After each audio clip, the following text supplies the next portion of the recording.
Pete, you've been here before. It's a very big week. Just talk to us about what the approach is, what the mood is, and especially in this situation, which you're overwhelming favourites for a Grand Slam.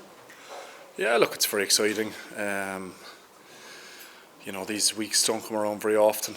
I don't think in anyone's career. So, we've certainly talked about treating it with the utmost respect, but enjoying the week. And I think, playing the game, not the occasion, is the thing for us. The occasion can be, or could be, all-encompassing, or a lot of weight to take. But for this team, it's just about the performance and another game in the Six Nations.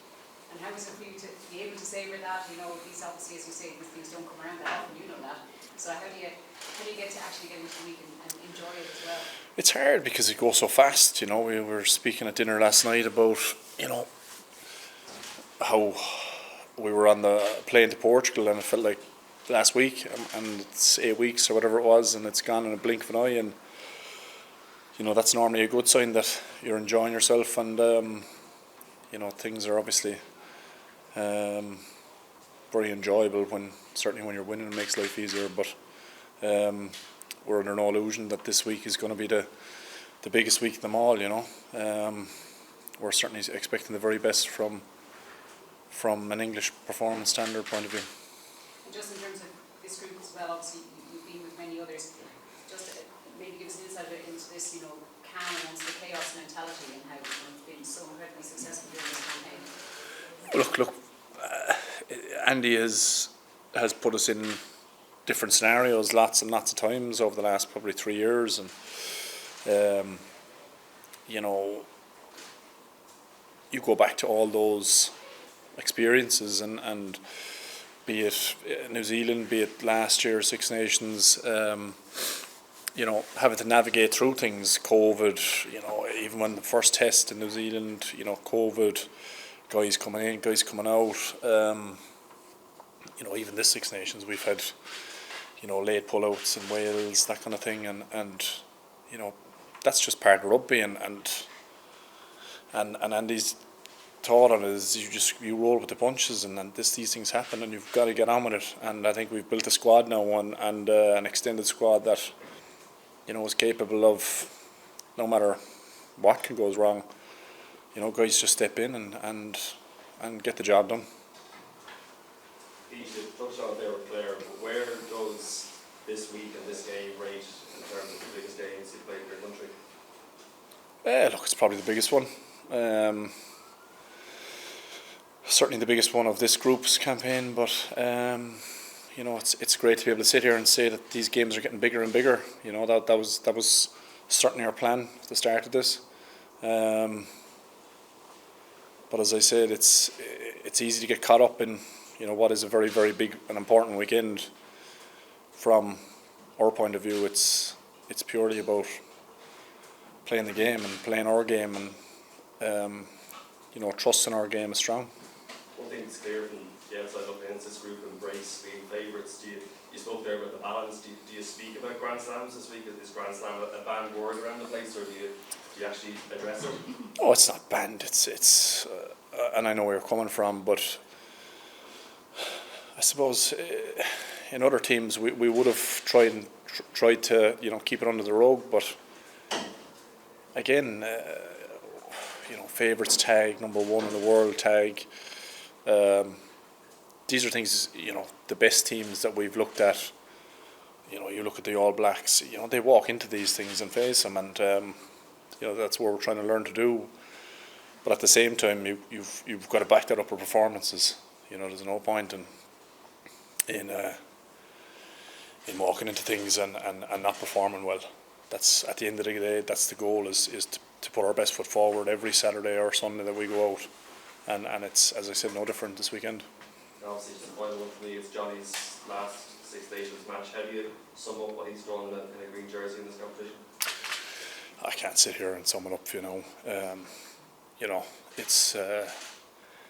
It's been too big a career, too important a career, too long a career to sit here and sum it up in a few words.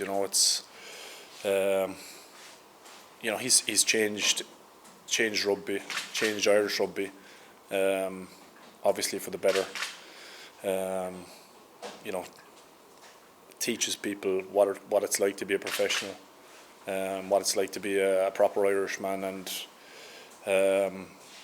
you know, a good person above all. So again, you know, all these things add to the occasion at the weekend, but you know, they're things we've spoken about, and everyone's acknowledged and put to one side for 80 minutes, you know. Peter, there's a lot of emotion in it all. Obviously, with Johnny's last game, playing England, a chance for a Grand Slam for the first time ever at home, and then for yourselves personally, you know, you went through tough times to get to this point. Do you keep those emotions in check, or do you embrace the emotions? What do you do personally? Yeah, you have to. You have to. You know, I think that was kind of Irish teams of old, was the kind of emotionally charged, emotionally driven teams. Not for a second going to sit here and say that we won't be emotional at the weekend, but I think to deliver our game, you know, you've heard us talking about being calm and being present and being in the moment, and that's what it's going to take. An incredible performance from us to deliver our game, to be able to beat England. You mentioned that these days don't come around too often. Obviously, as we mentioned, there's some tough days. Does it make you appreciate these moments even more? Yeah, 100%. Yeah, look, I've said already, it's these days don't come around very often, and you know, there's a lot of graft, and you know, the previous few games have been unbelievably difficult, and there's been lots of stuff this group has gone through to navigate our way to this point, and you know, it would be amiss of us not to try and enjoy the week and put our best foot forward. Unfortunately, there's players out injured, which is so disappointing for them to come to the last game, Grand Slam on the line, and to not be able to take the field. Is it something you spoke about as a group? Yeah, it's something that we always acknowledge. You know, it's an attritional game, and you know, you think of guys like Hendy who obviously flew to New Zealand and missed a lot of it, and you know, Ringer gets injured in the second test over there and misses the last one, and obviously they both missed this one. Guys like Finlay, you know, Ty Byrne. I'm going to miss a few people here, I know now, but they're all part of, you know, what we're building and have built and have experienced, and you know, the experiences that we've gone through have been a huge part of it, and not for a second would we not, you know, have them in our heads when we take the pitch and afterwards, and you know, it's you know, it's a cliche, but you know, our squad is so important, and you know, it's guys like that you want to make proud on the weekend. Yeah, Peter, after what France did to England last week, perhaps people are thinking Ireland should win this game quite comfortably. How dangerous do you think England are going to be this weekend? Yeah, I'm not buying it. You know, I've been lucky enough to play alongside a big chunk of that English team, and you know how proud they are. You know how proud they are to play for their country.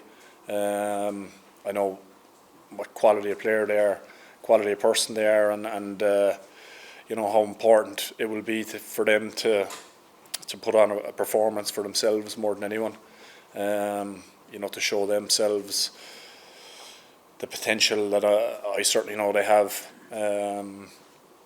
But that's the challenge for us. You know, we're expecting, you know, certainly the best version of those English boys to come to the Aviva on Saturday and to perform, and to do that, we know we've got to be at our very, very best. So I'm certainly not buying that.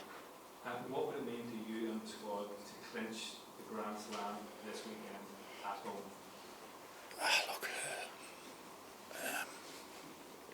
Look, it would mean a huge amount, but no, me sitting here talking about it isn't going to help me perform on Saturday. You know what I mean? So the plan for us is performance. You know, go after the game, go after, play to win, and give it our very best shot. And look, if that isn't good enough, fair play. classroom. Peter, you've talked about what Andy has done on the pitch. What's he brought off the pitch that has made you so successful?